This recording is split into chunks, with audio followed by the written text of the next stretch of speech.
একথা বলার জন্য বলছি এরকমের না।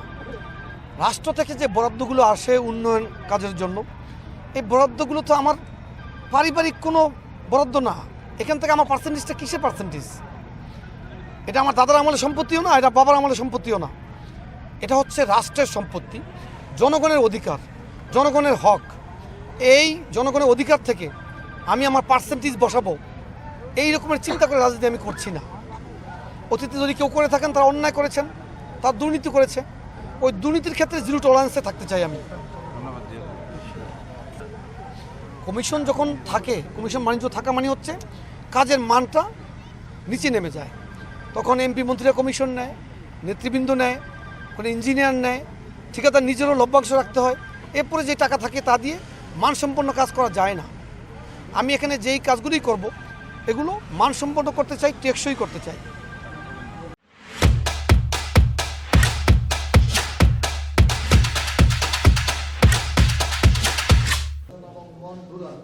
আমাদের মাদকের আগ্রাখানা কোথায় কোথায় আছে তা খোঁজ করে আমাদেরকে বের করতে হবে। মাদক মুক্ত আমরা গড়ে তুলব। সাথে সাথে এবং যুবক ভাইদের জন্য মাদক মুক্ত মন্ত্রা গড়ে তুলতে চাই। জন্য আপনারা সকলে মাদকের ব্যাপারে সতর্ক থাকবেন এবং মাদকের ব্যাপারে সবাইকে সতর্ক করবেন। সাথে সাথে আমাদের চরফ্যাশন ও মনপুরার নারীরা বিভিন্ন সমস্যায় জর্জরিত। আমি চাই আমাদের যিনি এমপি হবেন তিনি যেন নারীবান্ধব হন এবং আমাদের সকলের সহযোগিতায় আসেন।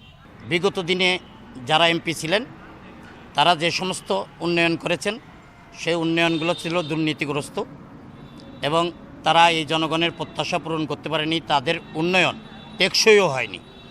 আমাদের এই ভূমির জনগণের প্রত্যাশা যিনি আগামী দিন এমপি হবেন তিনি যেন আমাদের এই চরফ্যাশন ও মনপুরায় টেকসই উন্নয়ন করেন।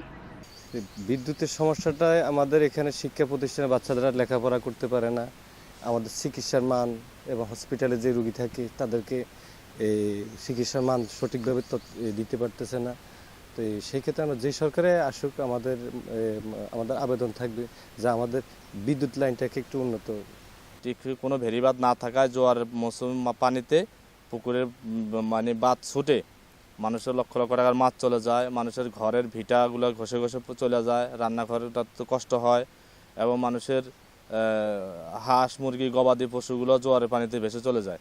তা আমরা চাই যে যেই সরকারি ক্ষমতায় আসুক আমাদের কলাতলিতে আমরা টেকসই ভেরিবাঁধ তাদের কাছে আশা করি এবং টেকসই ভেরিবাঁধ দিলে কলাতলির মানুষের চাষাবাদ, মাছ, তারপরে হাঁস মুরগি গরু ছাগল এবং মানুষের বসত ভিটাগুলা এগুলো একটু রক্ষণাবেক্ষণ করতে পারবো।